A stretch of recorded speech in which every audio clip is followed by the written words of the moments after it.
Eu brinco às vezes com alguns nesse sentido. Pô, você fica aí venerando fulano, ciclano, e vai em tal lugar e tira foto, você nunca parou para tirar uma foto comigo e botar lá na sua rede social, ó, meu pastor e tal. E não tem muito essa coisa, não, vou falar aquilo que agrade. A minha preocupação é ser fiel à palavra, sabe? Não necessariamente o candidato evangélico é a melhor opção. No meu ponto de vista, não existe nenhuma diferença entre o corrupto que fraudou milhões de um cidadão no ônibus que o cobrador entregou o troco a mais para ele e ele guardou no bolso e não devolveu para o cobrador. O crente ele é muito bom de orar pelo presidente dele, é um prefeito dele, é um vereador, deputado dele, ele ora. Se é o meu candidato, Senhor, abençoa. Se é o candidato que não é o meu candidato, Senhor, pesa a sua mão? Não é essa oração, né? O ministério pastoral, de fato, ele é bem solitário, porque não é tudo que dá para falar com a esposa. Seja membro de que igreja você for, valorize a tua igreja. Fala galera, bem-vindos. Mais uma segunda-feira, mais um início de semana. Estamos aqui com o seu podcast tradicional de segunda-feira, o Pod Falando. Convidado hoje muito bacana, um colega nosso aqui, que convive com a gente aqui de perto. Cara bacana, família bacana. A gente tem as melhores credenciais dele aqui. E nada melhor do que trazer um cara bacana desse para conversar aqui com a gente. Pastor Marcelo Cleto, vou deixar que ele se apresente melhor. Prazer, pastor, ter você aqui com a gente. Oi, boa noite a todos. Bom, sou o pastor Marcelo, pastor ali na Primeira Igreja Batista em Ipiabas e, como o Puí disse, convivo aqui com o Júnior, Puí, a turma toda aqui, e para mim é um prazer estar junto com vocês nessa oportunidade. Nesse ministério pastoral, não só à frente da Primeira Igreja Batista agora, mas já quanto tempo de ministério já, pastor? 13 anos. Antes desse bate-papo começar, deixa eu só fazer uma pausa rápida para falar dos nossos patrocinadores. Delivery On, com a sua interface fácil e prática, é simplesmente o melhor app de delivery da região. Pedir um lanchinho para acompanhar o podcast nunca ficou tão prático. Delivery bom é Delivery On. E para quem tem o sonho de ter uma graduação, eu não posso deixar de falar da excelência da Universidade de Vassouras, que é a universidade que forma profissionais do futuro. Viu só como foi rapidinho? Já até voltei um pouquinho para não te atrapalhar. Até logo! Você formou qual seminário, pastor? Eu comecei o meu seminário, comecei a minha formação em teologia no Seminário Batista aqui do Sul Fluminense, da Associação Sul Fluminense, e a época que eu fiz,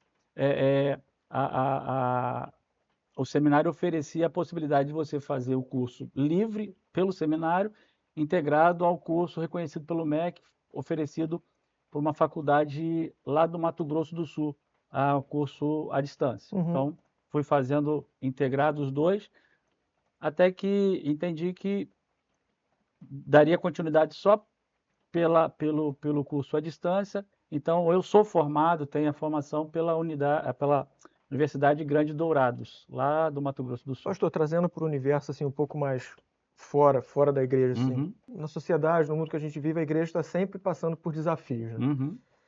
Esse ano, um ano de eleição, que acho que é um ano já que mexe com muita coisa, inclusive na igreja, a gente não pode se omitir, né? Mas numa coisa específica que saltou aos olhos de muita gente, né? Esse lance todo do carnaval, tudo que aconteceu, uma crítica muito vista e exposta ao conservadorismo, independente de religião ou não, mas se tratou de uma coisa que acho que é a célula máter da sociedade, que é a família, né? Isso, de certa forma, não é de se espantar, a gente já não esperaria tanta coisa diferente de uma sociedade que a gente vê os valores tão corrompidos, de uma postura como foi essa do carnaval. A gente meio que não se surpreende. Sim. Mas eu não sei qual na sua visão, até que ponto é importante a gente pelo menos se posicionar, mostrar que a gente está contra isso, ou não, porque a gente já tem a nossa consciência de que isso já era esperado, a gente não entrar em briga, selecionar as nossas brigas. O que você acha? Praticamente todos os carnavais você vai ver algum movimento de crítica ou ataque ao cristianismo. E algum tempo atrás, alguma situação de que foi representado lá um Cristo rodeado de demônios e ele sofreu sendo bastante vituperado ali. Eu lembro que tempos mais antigos teve uma situação de uma escola que num carro alegórico era o Cristo Redentor e gerou uma polêmica terrível. Já tem algum tempo isso. E agora essa situação. Qual a reflexão que eu faço disso, Puí? O carnaval na minha leitura, é apenas o reflexo do que já é o cotidiano. Qual é a minha posição? A gente sai em um contra-ataque. Eu acho que, no meu ponto de vista, o melhor contra-ataque caminha na direção do seguinte: as famílias cristãs, o crente, ele viver a sua vida cristã da melhor maneira possível, sendo um testemunha fiel, um bom trabalhador, um bom empregado, um bom patrão, um bom empresário, um excelente pai de família, uma excelente mãe, um excelente filho, casamentos consolidados. Eu acho que é a melhor resposta, né? Sobretudo e principalmente no campo das redes sociais. Minha visão é: quem vai para as redes sociais para rebater situações dessa natureza, no meu ponto de vista, está apenas criando mais um ambiente de guerra, De sabe? embate, né? De embate. E eu não vejo como saudável. Eu não vejo como saudável. Eu sempre falo isso lá na igreja e acho que se aplica bastante nessa situação. O evangelho, ele não é para ser discutido, debatido. Penso eu, Deus não precisa de defensores. A verdade não precisa de defesa, né? A verdade não precisa de defesa. A verdade precisa ser vivida. Eu acho que a melhor defesa da verdade é a verdade sendo vivida na sua essência. Na sua essência. Inclusive, e aí é um desafio, porque é lógico, a gente é humano, e a primeira tendência nossa é partir para a revanche. A gente é carne. A gente se sente atingido, né? Se sente atingido. Mas eu acho que a maior grandeza está em, conforme Jesus ensinou isso, né? Orar pelos inimigos. Chamar de inimigos aqui, usando a linguagem que Jesus utiliza ali no Sermão da Montanha, né? Mas orar por aqueles que de algum modo, nos fazem ou nos causam algum dano, né? Algum mal. Orar por eles, sabe? Considerá-los como pessoas a quem Deus ama, pessoas a quem Deus deseja para eles também o melhor, né? Então, acho que a melhor resposta, no meu ponto de vista, a melhor resposta não é sair para o embate, é sair para viver o evangelho, viver a verdade, sabe? Eu até tentei, vou ser sincero para você, quando eu vi lá aquela trend lá da latinha, né? Sim. Eu até fui na IA, tentei fazer a minha latinha lá, não sei se faltou habilidade, o que foi, mas a minha não ficou boa, não saiu, eu deixei quieto, não entrei por esse caminho. Mas eu penso isso, sabe? O embate, pelo embate, eu acho que não. Embora, e aí eu acho muito legal. Pedro, quando vai escrever a sua primeira carta, lá no capítulo 3, ele fala assim: santificai a Cristo em vosso coração e estejais sempre preparado para responder com mansidão a respeito da esperança que há em vós. Eu penso que é esse o caminho. Eu tenho que estar convicto da minha fé, convicto das minhas convicções, por assim dizer, sendo aqui redundante, convicto da convicção, porque no tempo oportuno, mais cedo ou mais tarde, o que vai prevalecer é a sua convicção, é a sua solidez de fé. E é isso que vai fazer a diferença nesse mundo corrompido, sabe? É o meu pensamento. Porque eu acho que nesse caso especificamente, a gente não está nem tratando aqui de religião, de A ou B, porque eu acho que o povo brasileiro, por mais polarizado que hoje em dia esteja, a gente vê muitos valores corrompidos, mas eu acho que a gente ainda é um povo, uma matriz tradicional, de família. A gente ainda preza por isso. Por isso que eu acho que nós não estamos falando nem de religião mais. Aquilo, de certa forma, atinge todo mundo que preza por um mínimo de, né? Sim. De... Agora, a gente não pode negar, Pui, que a gente vive um tempo a gente percebe muito evidente aquilo que Paulo fala lá em Romanos, o capítulo 1, né? Um tempo em que depravação, a imoralidade, ou essa tendência ao chamar de despudor, a gente percebe isso muito intenso, muito intenso, né? E eu acho que nesses 4 dias de carnaval, se há um limite, uma coisa tênue, ele cai por terra nesses 4 dias, as pessoas se sentem Eu comentava isso com a minha esposa. Eu não fui para retiro de carnaval nenhum. Eu e ela não fomos. Nossos filhos foram. Nós ficamos em casa mesmo. E a gente foi um dia no local onde os meninos estavam, participando de retiro. E passamos por um local, um movimento. E eu, vendo as pessoas, eu comentava exatamente isso com ela. A impressão que a gente tem é que nesse período as pessoas elas abrem mão de todo e qualquer limite de pudor mínimo que seja, né? Exato. Então, no meu ponto de vista, e aqui sem nenhum julgamento a pessoas, eu estou descrevendo que situação, é uma situação que no meu coração eu fico muito entristecido, sabe? Muito entristecido. Agora, não é nada diferente, por exemplo, e essa é uma questão que eu também sempre pontuo, não é nada diferente, por exemplo, no decorrer do ano inteiro, por exemplo, em Ipiaba, isso é muito comum, homens, mulheres, trabalhadores que se matam no trabalho durante a semana, e aí você vê no final de semana, ou mesmo durante a semana, no final do dia, a pessoa acabada numa porta no estabelecimento, bebendo, e você vê que a pessoa, você conhece a pessoa, você já viu a pessoa trabalhando, de repente até prestou serviço para você. Sim.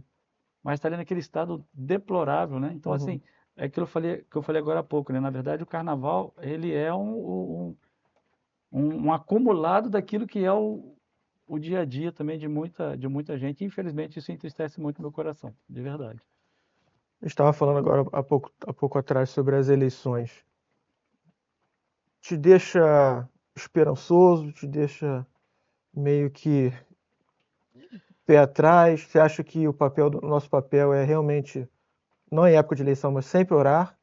Você acha que a gente, da mesma maneira como a gente está falando aqui sobre esse caso de carnaval, mas você acha que a gente como cristão buscar estar mais participativo na política, ou política e religião não se mistura, a gente tem que orar pelos governantes, mas não fomos chamados para isso, ou não? Ou fomos sim, porque a gente, às vezes, não vamos entrar nesse embate, política, religião, futebol não se discute, mas até que ponto a gente fica omisso nisso também não é pior? É legal a gente tentar colocar não nossos, como assim, defender o cristianismo, não, mas defender valores saudáveis, independente de religião ou não. Você acha que é importante, ou a gente tem que ficar meio no bastidor, torcendo, orando, mas ser um pouco mais ativos? O que você acha? Bom, vamos lá. Qual a tua visão sobre isso? Vamos por parte. Primeira ideia que eu refuto é a ideia de que o cristão não tem que se envolver com política. Eu refuto essa ideia. O cristão ele tem que estar envolvido com política, sim. Eu não estou dizendo que ele tem que ser político, ele tem que estar envolvido. Porque às vezes as pessoas falam, tem muito pastor que deixa de ser pastor e se candidata. Isso não é se envolver com política, não é só dessa maneira, né? O ser ativo na política não é o pastor deixar de ser pastor. Eu vou chegar nesse ponto.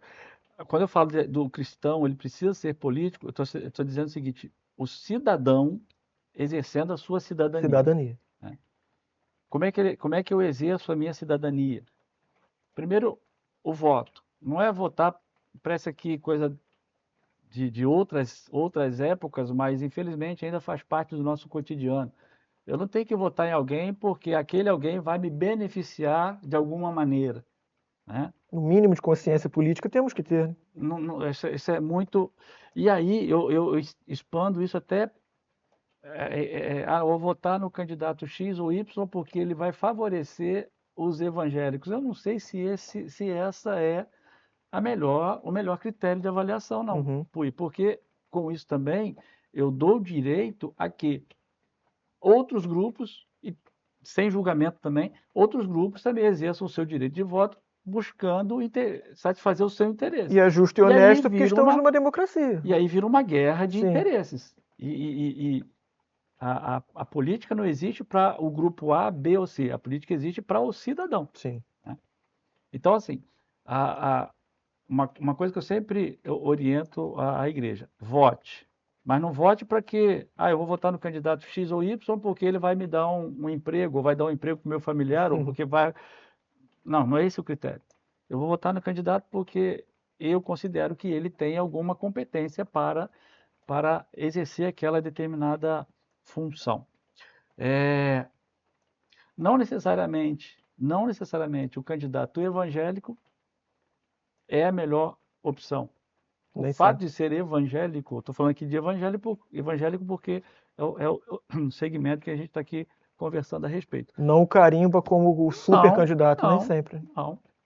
E eu não tenho que votar em alguém porque ele é evangélico, embora espera-se que ele tenha valores de cidadania. Que não se corrompam ao assumir o cargo. Exatamente. Então, é um ponto que pode vir a ser um ponto de vantagem, claro, mas não é garantia. Então, acho que esse não é o critério. Falo por mim agora. Eu me envolveria com política no sentido de ser um político, um candidato, e aqui eu não estou falando nem como pastor, não, estou falando como cidadão. Né? Eu não seguiria por essa direção. Entendo eu que...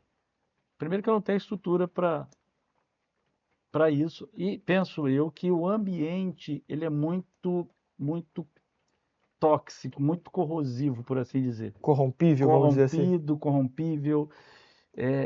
Isso, para mim, não faria bem.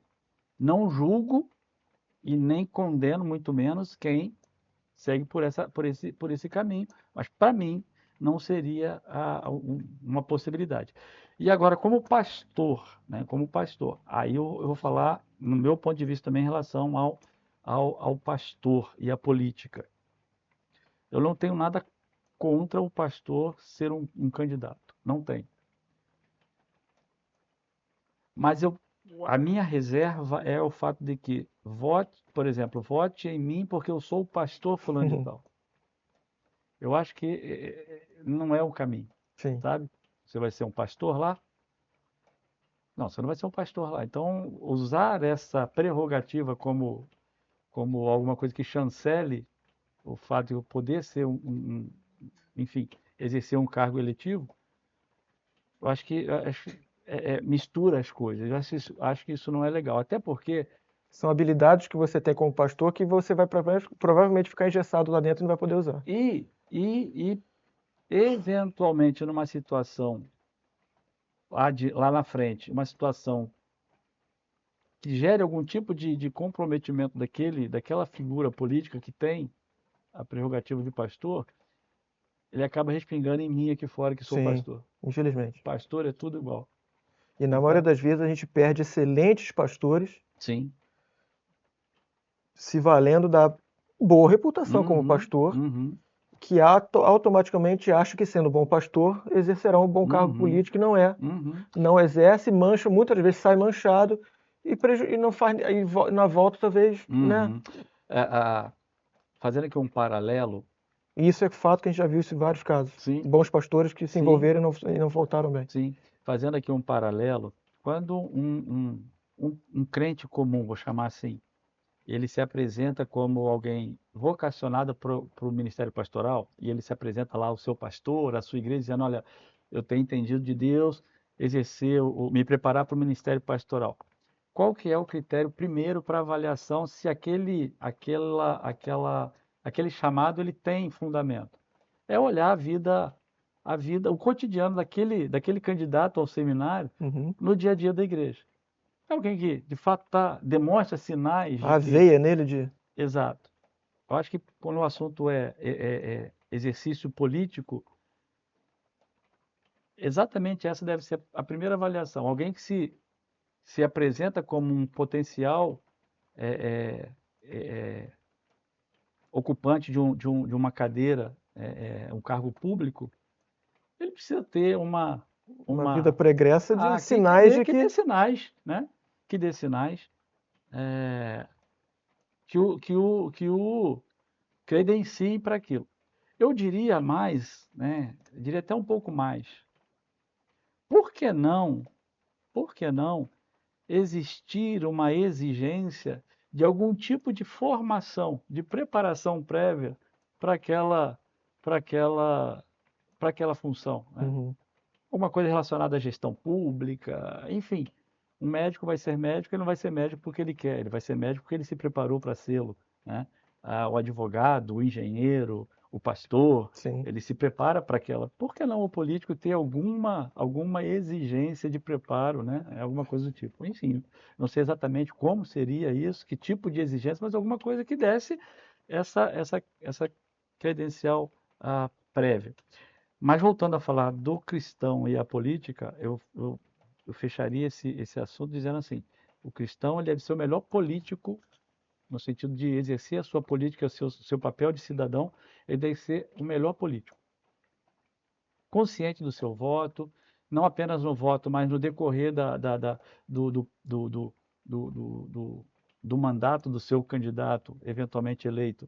Acompanhar, estar ali, né, buscando saber se o que foi prometido, se o que foi colocado como plano de governo, plano de atuação, tem sido executado. Eu acho que esse é o papel do cristão. E a Bíblia fala, por exemplo, Paulo fala aos Romanos sobre isso, fala, quando escreve a Timóteo também sobre isso, a respeito de orar pelas autoridades. Sim. E aqui tem um ponto interessante. Uma crítica ao crente, tá? O crente ele é muito bom de orar pelas autoridades, quando ele Encontra mínimo de valores identificável tá com ali, ele. é o candidato dele, é um presidente dele, é um prefeito dele, é um vereador, deputado dele, ele ora.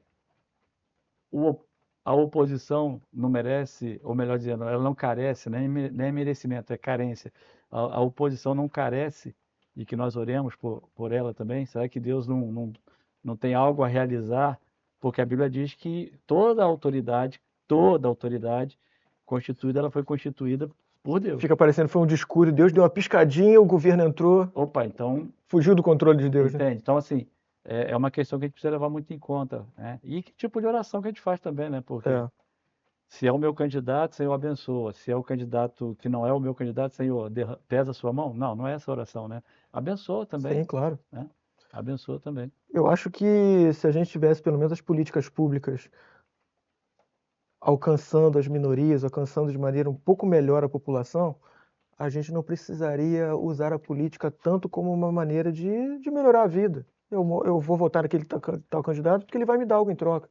Se eu fosse um pouco mais abastado, se as políticas públicas alcançassem a população de uma maneira melhor, a gente poderia ter um mínimo de isenção para poder votar melhor. Né? Sim. O reflexo da má política que a gente vive, são maus eleitores. Maus eleitores não de índole, não, mas que se sentem, precisam dessa assistência. Não estou falando de programa assistencial de governo, nada disso, mas de uma maneira geral, independente de qual lado político está.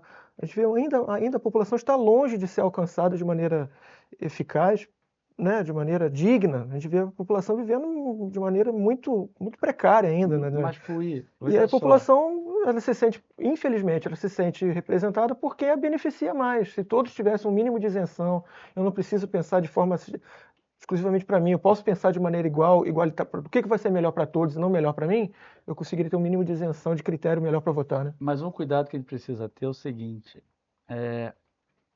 o político corrupto, ele na verdade foi um cidadão comum corrupto. Onde eu quero chegar com isso?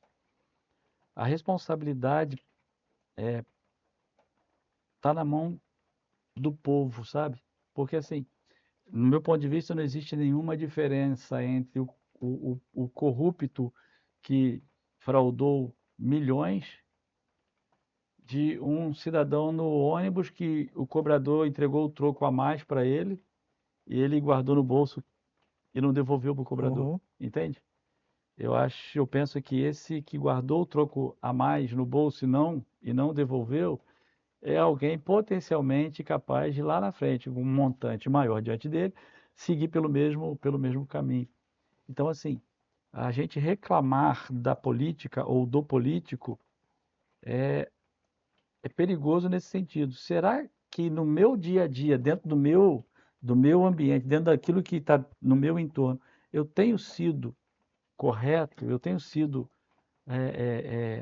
eu tenho agido com correção, sabe? Então acho que isso também tem que ser levado em conta, né?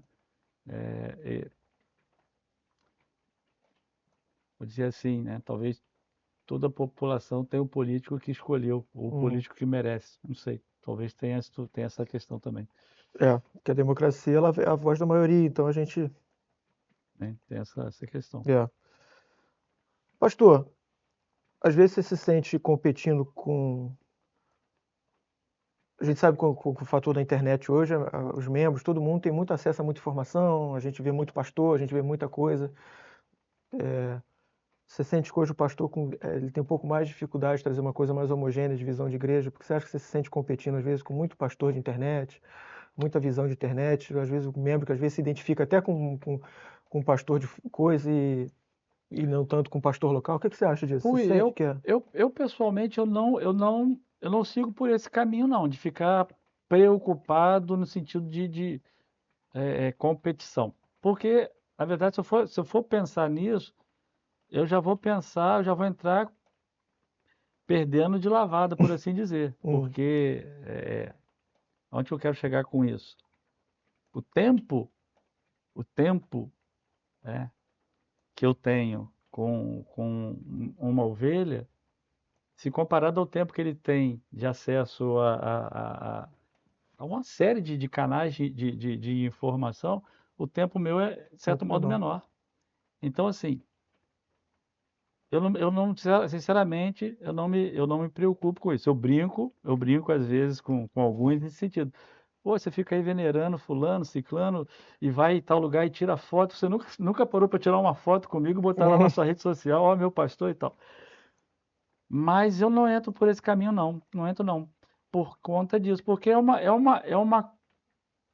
competição desleal. O que eu procuro fazer, e com toda a humildade que eu falo isso, é ser o mais fiel possível àquilo que Deus tem colocado no meu coração como direcionamento para a minha igreja, sabe? Procuro ser o mais fiel, né, possível e responsável possível com a proclamação da palavra, sabe? Procuro ser o mais fidedigno àquilo que a palavra diz e não ter muito essa coisa, não vou falar aquilo que agrade, não é que eu busque ser mal educado, não é isso não. Mas a minha preocupação é ser fiel à palavra, sabe? Eu acho legal você falar isso, porque quanto mais inteiro naquilo que o Senhor te chamou para falar, naquilo que o Senhor te chamou para fazer, na visão que Ele te deu, a gente fica menos vulnerável à vaidade. Me sinto ofendido demais, vaidade. Me ensoberbeço demais, vaidade. Se eu manter meu foco no Senhor, naquilo que Ele me deu, eu não sou tão vulnerável a ofensas, não fico tão melindroso, porque o meu foco é o Senhor. Se agrado, se desagrado, se sou prestigiado ou não prestigiado, de certa forma isso é um pouco de vaidade, porque foco em mim, no meu orgulho, no meu coração, naquilo que as pessoas pensam de mim, e manter os nossos olhos firmes no autor e consumador da nossa fé, é o que diz a palavra. E tem um detalhe também, Pui, que é o seguinte: no dia a dia, nas horas ali de maior necessidade, a igreja, o crente, a ovelha sabe que pode contar comigo. Então, assim, um familiar que faleceu, quem vai estar lá do lado abraçando e apoiando sou eu. Uma conversa para um aconselhamento, uma conversa, uma situação enfim, que a pessoa precisa de alguma orientação, algum apoio, quem vai estar ali sou eu, sabe? Então, é nisso que eu me apego, É claro que, vez por outra, a gente precisa estar atento ao que está sendo, o que tem sido dito nas redes sociais, né, pelos pastores da internet, para que a gente, de algum modo, traga ou corrija a rota em termos de ensino, em termos de visão, em termos de direcionamento. Porque, às vezes, né, alguém muito carismático, e ele atrai para si muita atenção, mas o carisma, por vezes, vem seguido de conteúdo que não é conteúdo bíblico. Você precisa estar ali meio que... Diminui um pouco o nosso senso crítico. Exatamente. Então, assim, o meu cuidado com a igreja não é de competição. Eu vou ter que me preparar para ser igual ou melhor do que o fulano de tal. Que não tem eu não tenho essa pretensão, não. Eu diria até que eu precisaria ser um pouco mais, vou usar esse termo, não sei se é o mais correto, um pouco mais midiático.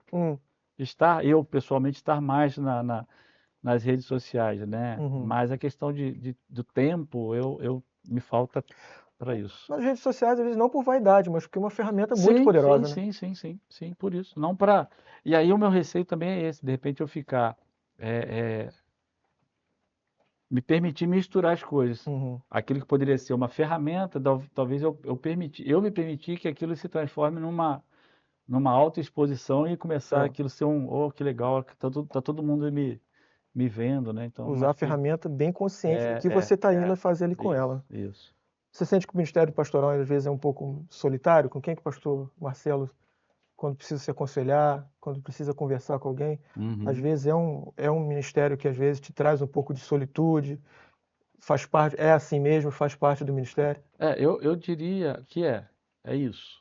Até porque o pastor, de um modo geral, ele tem um pouco de dificuldade dessa ideia de se abrir com outro pastor. Né? Eu lembro sempre do pastor Celso contando, né, nas nossas conversas, enfim, entre pastores, que quando ele estava no início do ministério, né, aqui em Barra, e ele participava de reunião com outros pastores em Volta Redonda, e ele voltava frustrado de lá, porque os pastores só contavam as vitórias, né? Ele, caramba, não é possível. A parte ruim é só eu que vivo. Só eu que vivo, né? Porque o pastor tem disso, de às vezes se guardar para si as suas frustrações, vou chamar assim. Eu pessoalmente, eu diria que agora não mais, diria até que infelizmente, à medida que nós nos organizamos em igreja, e eu, inclusive, antes também de organizar a igreja, eu voltei a trabalhar secularmente, então meu tempo de contato com o pastor Celso, por exemplo, ele foi bastante reduzido. Mas, assim, sempre tive, e ainda tenho, sei que ainda tenho, no pastor Celso uma referência, de poder conversar. Quantas vezes eu sentei com ele, de expor para ele situações de âmbito pessoal, âmbito ministerial, de conversar com ele, de ouvi-lo, né? De chorar com ele, e foi muito, muito abençoador. Hoje, menos, mas eu sei que eu tenho acesso a ele para isso, né? Com certeza. Tenho muito, você conhece o pastor Carlos Melo, né? É um amigo aí que a gente... Referência nossa também, né? Que a gente construiu amizade aí no decorrer do tempo que a gente caminhou junto, né, na segunda igreja. E eu sei que é alguém com quem eu tenho essa abertura, tanto também ele para comigo. Talvez por outro a gente também tem essa troca aí, é muito boa. Mas eu diria que, de modo geral, o ministério pastoral, de fato, ele é bem solitário, porque, por exemplo, eu converso muito com a minha esposa, mas não é tudo que dá para falar com a esposa. Sim. Ela não...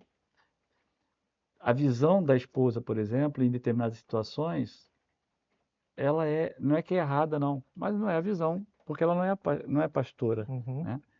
A visão dela não é semelhante à visão do pastor. Então fica difícil, às vezes, de conversar nesse sentido. Quando você conversa com um pastor, ambos têm uma visão parecida, então a coisa fica mais fácil de se tratar, né? Mas a gente precisa, eu diria que de mim mesmo, falando de mim mesmo, preciso melhorar bastante essa questão de ter tempo mesmo com outros pastores. Você estava falando que você ainda tem um trabalho secular ainda? Tem. Mas é o objetivo do senhor viver do ministério? O Puí, na verdade, minha trajetória foi assim, quando eu fui consagrado ao Ministério Pastoral, eu deixei a empresa para me dedicar integralmente ao ministério, tá?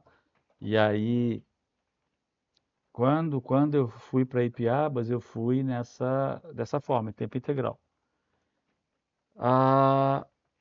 Só que aí surgiu, né, a oportunidade de eu retornar ao mercado de trabalho e, querendo ou não, os compromissos, né, enfim, financeiros, eles existem, Lógico. né? E aí, em conversa, em concerto com o pastor Celso e com a liderança lá na época, a congregação, eu retornei ao mercado de trabalho. Hoje, a minha forma de trabalhar, ela está um pouco facilitada, porque hoje eu trabalho na modalidade home office. E, inclusive, por vezes, o meu local de trabalho secular é no meu gabinete. Eu levo o meu material para o gabinete e eu trabalho lá do gabinete. Então, isso acaba, de certo modo, facilitar, né? Porque, às vezes, alguma questão que eu preciso tratar, resolver... Concilia as duas atividades, está ali. Né? Eu trabalhei numa empresa há uns anos atrás, em que na cultura da empresa ela tinha lá o momento do ócio criativo. A gente era incentivado a parar um tempinho o nosso trabalho e se dedicar a um ócio criativo. Olhar, por exemplo, um tabuleiro de xadrez e imaginar jogadas do xadrez, caça-palavras, com a ideia de você oxigenar a mente. E no ministério pastoral, por vezes, o pastor precisa também ter esse tempo para o ócio criativo. O que é o ócio criativo? Eu faço muito isso na igreja, às vezes, de andar lá na igreja e à medida que eu estou andando no templo, andando nas salas, andando no espaço físico da igreja, quanta coisa insights vão surgindo, né? Mas se você tem o seu tempo restrito em função do trabalho secular, o espaço para esse tempo de ócio criativo, tempo para preparo em termos de leitura, né? Um pastor precisa ler muito, sim, né? A Bíblia, obviamente, mas leitura diversas, né? E não só de cunho religioso, não. O dia a dia, né? Então, em que momento fazer isso se o tempo tem sido dividido, né? Então, essa é uma dificuldade. É uma dificuldade. A minha expectativa é um dia poder retornar à possibilidade do tempo integral, sim, com certeza. E vai, em nome de Jesus. Com certeza. Até a gente caminhando para o fim aqui, aquilo até que você falou, acho que é muito importante você como membro da sua igreja, que a gente fala muito disso de procurar pastor, às vezes somente nos problemas, procurar nos momentos de dificuldades, ou então aquilo que às vezes a nossa atenção é dividida com aquele pastor, adoro aquele pastor midiático, mas valorize o teu pastor, ore pelo teu pastor, o teu pastor local. O pastor Marcelo falou muito legal isso. No momento de dificuldade, por mais que você ame, você seja apaixonado naquele pastor, naquela conferência que você viu, quem vai estar ali do seu lado, que vai te acudir no momento de dificuldade, no momento de dificuldade do teu casamento, um familiar doente, é aquele pastor que vai estar ali do teu lado, que vai poder te dar presencialmente o calor da presença dele. Então, valorize, ore pelo teu pastor, ore pela sua igreja, pela igreja que te sustenta, pela igreja que te alimenta, em que você congrega. Não se resumir somente a esse contato frio da internet. Ali você está vendo o supra-sumo, você está vendo a coisa preparada para a internet, para a mídia, para a divulgação, mas viver o dia a dia, né? A raiz da congregação, o cheiro da ovelha, o cuidado do pastor, acho que isso é muito importante. Então, valorize isso, valorize, porque Deus nos chamou para vivermos em comunhão com os irmãos, vivermos em congregação, não deixarmos de congregar, como o apóstolo Paulo fala bem disso. Então não deixe de congregar para assistir a tua própria igreja na internet, não use esse comodismo, não substitua o teu quarto, a tua sala assistindo o culto da internet pela convivência com os teus irmãos.